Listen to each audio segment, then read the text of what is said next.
Musta si ano ngayon? Musta si Par Lovely ngayon? Sobrang stress sa buhay. Ganun. Sobrang stress sa buhay kasi... Musta yung love life ni Love? Musta yung love life mo pa? Musta yung love life ko? Gusto mo malaman. Mo sa tatay mo pa? Tatay ko? Sa papa mo? Pa. Alam ko, binalak mo ako.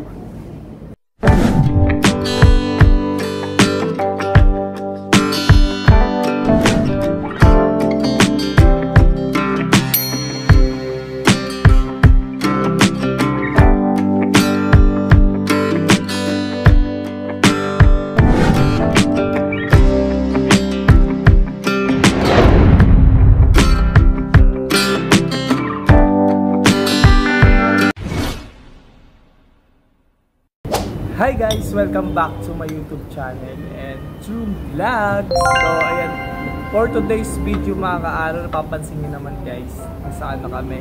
Medyo magandang place. And nandito kami sa sa Coffeeology po. And dito lang yan sa may barangay, sa Sukat. And first time namin pumunta dito at napakaganda mga ka-aral. And sana naririnig yung boses ko guys. So, chill lang kami ni Par Lovely. And wait lang Par, where is my... Wait lang mga ka-aral. Oops. Ayan. Okay na ba Par? Sarap. Sarap ba? Sobrang ganda dito guys. Mga ka-aral. Dagdagan mo ng asukal. Wait lang, titikman natin. Ito guys, ganda ng ambience dito guys, mga ka-arok, sobra. Ang sarap pa ng Sarap. Sarap po yung sarap pa. Ayun. Ano lang muna kami. Narinig niyo po ba kami mga ka-arok? Mamaya magsalita si mga ka-arok yan. Okay ba? Yan guys. Sobrang lamig dito mga ka-aro, and sobrang ganda na Par. Nakasama mo boss mo guys. Sobrang ganda. And tikman muna namin to bago tayo mag-start. Tikman muna natin yung nila. Sarap. Sarap. Ayan. Dapat nagkanto ka na rin, minsan lang naman ito sa isang araw. Ang sarap. So ayan kayo, for today's video mga ka-aro is tatanungin natin si Lovely about sa kanya, about sa sarili niya guys. Tanong ko sa iyo Papa, pwede naman kumain kayo na pag tinatanong ito Papa. Musta si ngayon? Musta si Par Lovely ngayon? Sobrang stress sa buhay. Ganun. Sobrang stress sa buhay kasi madaming pagsubok na dumating sa buhay ko, ganun. Pero kinakaya ko pa rin kahit papaan. Kahit sobrang stress na ako, na nalulungkot na lang lagi ako sa kaya ginagala ako na lang minsan, umaalis ako ng boarding house tuwing gabi, ginagala ako na lang kasi.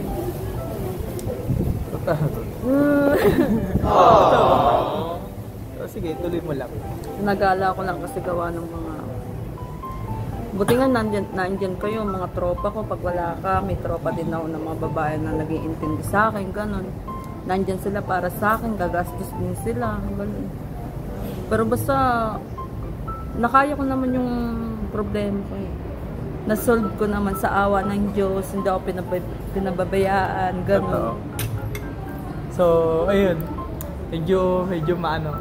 Ma-okay na kahit papaan. Okay naman din kahit papaano na ngayon na. So, ayun guys. So, next question natin kay Par Love. Musta yung love life ni Love? Musta yung love life mo pa? Musta yung love life ko? Gusto mo malaman? Wala. Parang ang OA ng love life ko. Kasi kahit naman ikaw Par.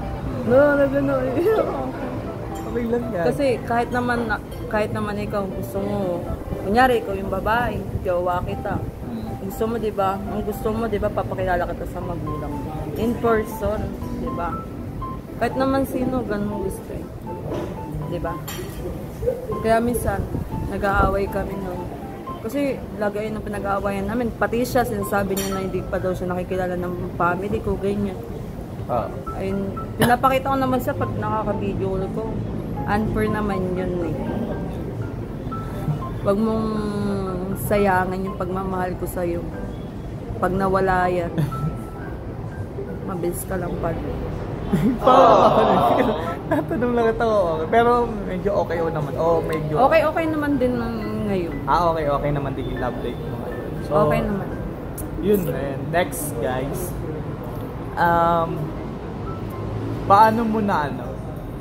Paano ka lumalaban sa sa mga pagsubok mo sa araw-araw ka? Paano mo na-handle? Wala lang. Kasi, di ba sa love life mo, medyo sablay, medyo okay lang, pero okay din naman. Tapos sa family mo, medyo may problema, di ba? Tapos, paano mo na-handle yung problema na yun sa araw-araw?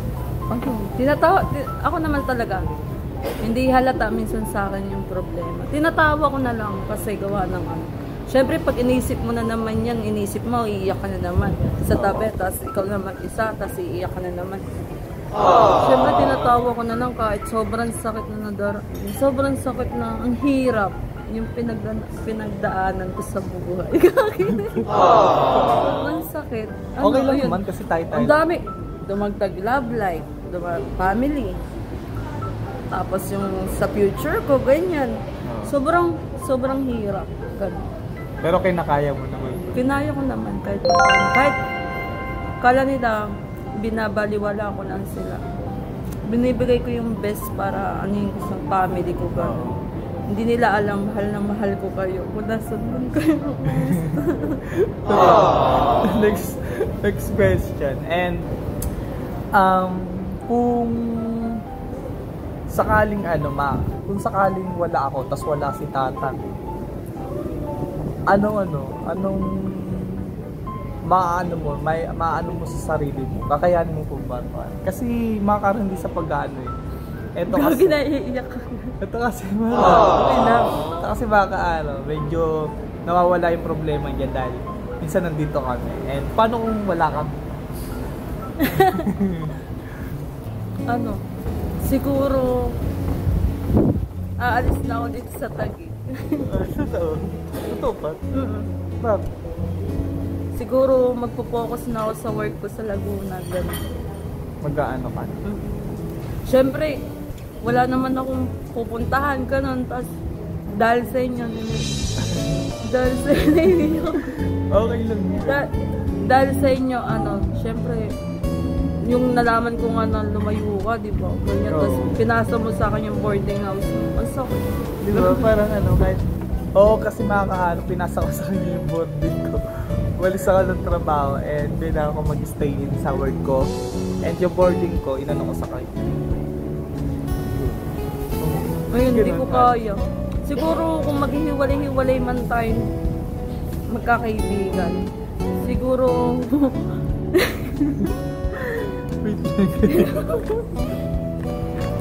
Siguro ayun na. Naman tayo na mag-LDR, gano'n. Pag may problema ko, parang punta ko sa Pangasinan, ayoko muna dito, gano'n lang. Pero sabihin mo talaga, pag nawala kayo, siguro mag-i-stay muna ako sa Laguna, lilibangin ko lang naman yung sarili ko mag-isa. Kung paano mag-ano. So, ayan guys, medyo mahirap sa kanya na mawala din kami. Hindi naman sa pag-ano kasi nasanay na rin to sa amin. And, yun. Yung panahon na durug. Pero sinasabi naman namin sa kanya na kahit mawala kami, malayo kami ng lugar, is open naman siya pumunta sa Pangasinan or kung saan man kami pumunta. So, ayan, bago tayo dumako sa malupit na question kasi meron akong iaano sa kanya and wala akong kaping cellphone sabihin ko na lang kung sino yung tao na bibigyan niya ng message. Tatlong tao. So, ayan, mamaya na yun and kakain muna kami. Titikman ko muna ito guys. Masarap ba yan, Tat? Tikman mo. Sarap guys ng nila Pakita nga natin.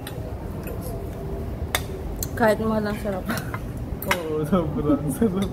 Pero tikman mo ito pa. Mag-ready ka par kasi yung question natin.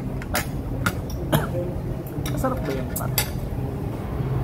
Parang ang sarap ng ano nito, yung eto. Masarap guys. A few moments later. So ayan mga kaaro, dumako na tayo sa tanungan ulit. And yun, nagtikim lang kami dito. And sobrang sarap naman, di ba? Bakit masarap? And yun, pwede ka na ba sa tanong mo ba? Nagbibigay ako mga kaaro ng ano, ng tatlong person. And ano yung masasabi niya dun sa tatlo na sasabihin ko? Yan, number 1. Anong message mo para kay Balanag? Kay Balanag. Salamat sa lahat-lahat, Balanag. Yung that time na maraming problema, yung nakilala kita, nagkasakit ako, nalagaan mo ako, hindi mo ako sinukuan, ganyan. Pero naalala ko pa rin, kahit pa paano, kung hindi dahil sa'yo, mamamatay na ako, ganun. Huwag naiiyak na naman. Okay lang yun, guys. Hindi mo lang baliw. Pilpar! Ganun, tapos Tayo lang naman. kahit wala na kami, sabi niya, ingat ka lang lagi naman. Oo. Gagi naiiyak ako. Hindi naman sa ano. Sa amin, kung mag-uusap kami, mag-best friend na lang. Hindi na yung dating katulad dati, yung aasa ko na hindi ako nabalik sa ex. Alam niya yan. Thank you. Nandahil sa'yo, may buhay pa ako hanggang ngayon. Ganun. Salamat. Ingat ka na lang lagi. Alagaan mo yung mga anak mo. Wag yung puro tambay. Ganun. Unahin mo yung anak mo. Kaya, ingat ka na lang lagi. Ganun. Salamat sa lahat-lahat. Kung saan-saan tayo nakarating. Ganun. Yung mga alaala. Hindi mo makakalimutan yung, pero ikaw, nakalimutan na kita. Salamat na lang. Ayun lang. Kaya mo ba pa? Kaya ko pa. May dalawa pa tayong ano. So okay lang yan kasi at least nasasabi mo yung ano, diba? Yung gusto mong sabihin. So next natin mga kaaro ay yung past mo ngayon, si Daddy. Ano masasabi mo kay Daddy? Daddy. Minsan, naiyak ko. Gagi. Gusto ko pakilala niya ako sa magulang niya. Oo, totoo. Kung mahal niya ako, kaya niyang pakilala sa magulang niya. Oo, pinasa mo yung picture, tangina. Unfair naman yan. Nakakausap mo yung magulang mo. Sabi mo, kung hindi mo kaya yun, layuan mo na lang ako para mahawa mo na. Kaya ko makamukot. Ganun. Pero okay naman kayo? Okay na kami. Okay naman. Nambobola kasi. Bolero. Totoo. Para Inayak niya ako. Lasing na lasing tuloy ako. So ayan mga next natin is last question. Last na sasabihin ko. Anong masasabi mo? Kunyari kausap mo to para. Anong masasabi mo sa tatay mo pa? Tatay ko? Sa papa mo? Pa. Alam ko binalak mo ako. Totoo. Okay lang yun ka. Bilang ko ba siya? Oo. Hindi ko kasi siya na-reply. Bibilang talaga kita ng camera.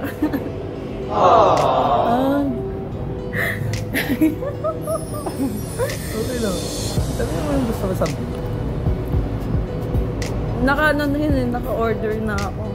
Hindi kasi niya alam. Hindi kasi basta-basta yung camera. Parang mahal pala na. Mahal sobra. Na-order ko na.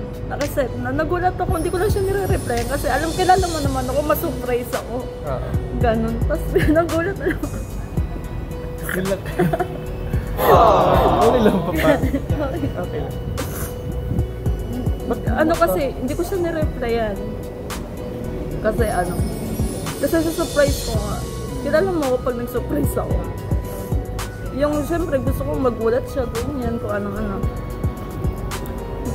Mahal pala yun. Sabi ko, inano ko, kaya sa tito ko. Oo. Sabi ko, gulo-gulo, ano ko, eto na muna yung ano, yung una. Pag nabuo yan, kukunin ko na. Maliit lang siya, ang mahal pala ng camera pa. Nasa ano, nasa 32,000. Tapos yung ano pa niya, set na yun. Gogi, ang mahal talaga. Akala ko kasi sa 7,000. Ano sabi mo sa papa mo? Sabi ko pa, mahal Para na mahal maintindihan. kita. Kung alam mo lang, ginagawa ko yung best para maibigay ko yung pangangailangan mo, gano'n. Ingat ka lang. Mahal na mahal ko kayo. Lalo na yung mga kapatid ko. Mahal na mahal ko kayong lahat. Hindi nyo alam, may pinaplano ako sa buhay ko na hindi nyo alam na minsan nakakalimot, pero biglaan naman ako na mag-surprise sa inyo, lahat ng family ko dyan. Mahal na mahal ko kayo, ingat kayo. Hindi nyo ba alam yung mga problema niya nga, oh. Ang sad pa rin, kinakaya ko pa rin. Kaya, hindi ko lang inaano sa inyo na may mga problema ako, gano'n. Kaya, ingat na lang kayo lagi dyan. Bibigla na lang talaga ako sa inyo. Promise ko.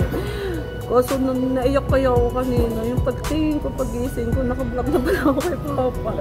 So ngayon kasi, at least pag napanood to ng papa mo, maintindihan niya na kung ano, diba? Kasi, Bob, ano lang din naman yun. At least, nasabi nakaset, mo, diba? nakaset na kasi yung ano, yung parang plano ko kasi nun, hindi ko siya kakausapin, hindi ko chat, bibiglain ko na lang. Ganun, gusto ko, kunyari makalimot. Kaso parang dinitip niya, hindi ko pinapansin, puro my day ako. At least ngayon Hindi niya alam, napapahamak na yung anak niya. Dito, at least ngayon papanood niya mga kaano. And, yun, okay na ba pa? Okay na. So, ayun mga kaano, yun na yung ano ko, yun yung question ko kay Lovely ngayon. And, yun, thank you Pam dahil nasagot mo yung mga tanong ko ngayong araw na to. Thank you kasi pinaiyak mo ko. Thank you mga kaano, and thank you rin dito sa place na to mga guys, sa Coffee Ology pa. Napakaganda ng place nila mga kaano, and nice din yung ano nila, yung pagkain nila dito, yung coffee nila, sobrang ganda, ang sarap. Lalo na yun, parang gusto ko yung chocolate mo pa rin kaysa next time mga karat, yun, ordering ko yun. Medyo ito kasi, medyo nakatingin na ako nito pero parang mas matapang ito mga guys. And yun, siguro mga araw dito ko natatawa. Makain na siya.